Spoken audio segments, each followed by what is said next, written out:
A lot of questions about language, starting with a question that came in from somebody in the UK that they want to know what part of the brain deals with communication. I have an autistic son, 4 years old, nonverbal, looking for ways to help him communicate verbally. We also had somebody who said, why can my child speak, but we're not getting to conversation? That question a lot.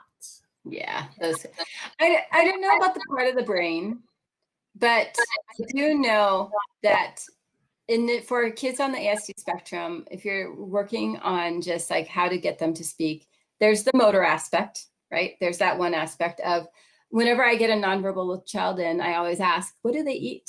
Because I just want to know if they chew. Do they have motor coordination to chew? And do they use their whole mouth, or do they always only use the right side and not left side? Because people don't think about eating as an exercise for all their oral muscle. And so many of our kids do come in and only eat yogurt or things that dissolve in their mouth, like chips and crackers. So they never actually really learn how to use their mouth. And then there's the whole group of kids that come in that have the tactile sensitivities within their mouth. And that's really like the first place I look at. And then let's say your child makes tons of noises and babbles and can even imitate and echo words, but won't talk.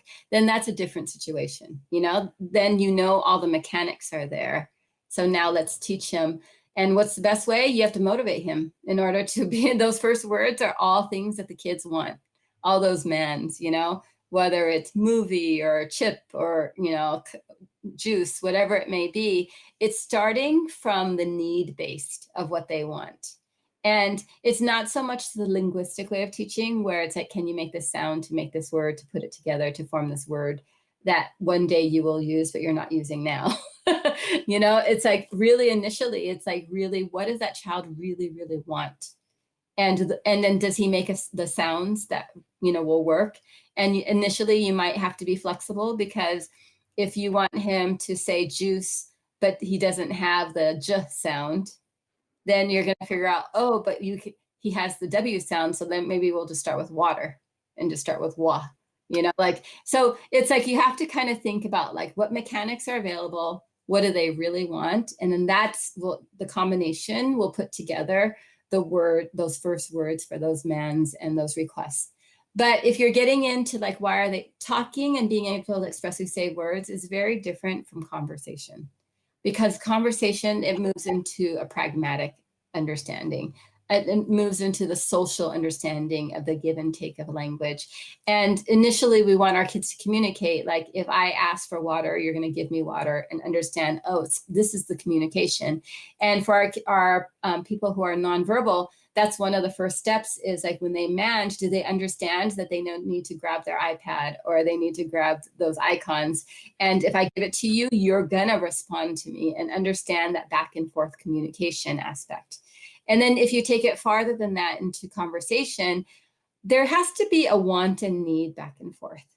You know, there needs to be some kind of desire to share, that there is some understanding that if I say something, you will say something back that I really, either it's knowledge because I love Thomas the Train and you just told me the name of a new Thomas Train I didn't know about, or if it's, you know, for our older kids, you know, they'll have conversations about politics because they love politics, but they're not so interested in the chit chat of every day of like, how are you? What's going on today? The very social, very, that information. There's a lot of other skills that need to be put in to conversation that are not just speaking.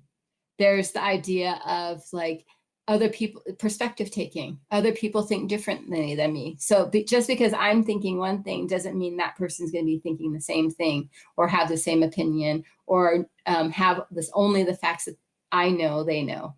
And so there's like the whole cognition aspect of understanding somebody else has a different perspective than you. And, you know, if you understand that somebody else has a different perspective and you know that you don't know everything they know, but you have all these interests, you're going to start asking questions. You draw that information out for a topic that you're interested in. And that provides the motivation to have that back and forth exchange. And it might not happen on every topic, but that's all of us, right? Yeah. if you start talking to me about some philosophical aspect of life, I may not be in the mood for this right now. And Yeah. I ask very few questions. But if you find another person who loves philosophy and loves debating, the meaning of life, they can have 1,000 exchanges with you and be very engaged. And so it just depends on who you're talking to, when you're talking to them. And then it's teaching our kids that other people have things in them that they want, and it's knowledge based or information based versus just the simple exchange of I need water, or, I want to go outside, or we need to go to McDonald's, or whatever it is, where it's need based. And there's just a lot of difference. And I'm giving this kind of general arc of learning and talking, because I know our kids fall across the whole spectrum. And Yeah. I to give everybody an idea of, where your child might be. And we're just about out of time, but I just want to throw my 2 cents in there that, if you want your child to speak and be conversational, I think thing one is you got to be getting good ABA. Like a speech therapist is going to be very helpful for sound production and articulation and all of that. But speech is so intensive. You're not going to get that from a speech therapist. A speech therapist is not going to give you 40 hours a week. It's just not going to happen, right? Whereas ABA, you might be able to get 40 hours a week depending on the child, and that it takes a lot of time, right? And then I always say to parents, because we are the most impatient people and we want language, and we want language now. We would like it all now, please. So I say the 3 Ps: patience, positivity, and persistence. You got to have all 3 of those. You got to be positive that you're going in the right direction. And if you're doing ABA intensively with a good company, then you are. So now you have to be patient and not expect it to all come today. For neurotypical kids, it takes years to learn how to talk and years to get to the point of conversation. Your child with autism is not going to get it overnight, but you want to keep moving incrementally. So you have to be persistent. You got to hammer, hammer, hammer, and keep moving the goals. So if your child can say "ja" right now, yippee skippy, but then you're going to get them to say "ja-oo," "ja-oos." I want you. Eventually, say "juice," more juice, want juice. I want more juice. I want more juice, please. And then you can go into other things, right? But that takes time, y'all. And that takes persistence. You got to keep on keeping on. But you know what? If you keep on keeping on, you're going to see progress. If you're not seeing progress and you're talking to your experts, then they'll move to assistive technology, and you'll apply the same thing to the assistive technology while still doing all the things that you were doing to get to the vocal language. And that's what the deal is. And you got to hammer that sucker every single day, every single moment of every single day. You have to, everything your child wants, they have to be asking for it, right? That's what it takes: patience, persistence, positivity.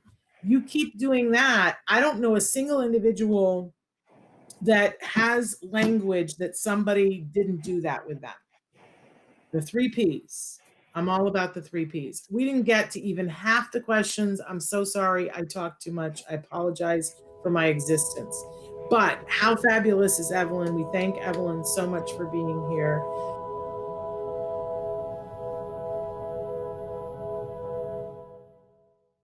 Hey, thanks for watching Autism Live. To subscribe, click here. And if you'd like to check out some more of our videos, click here.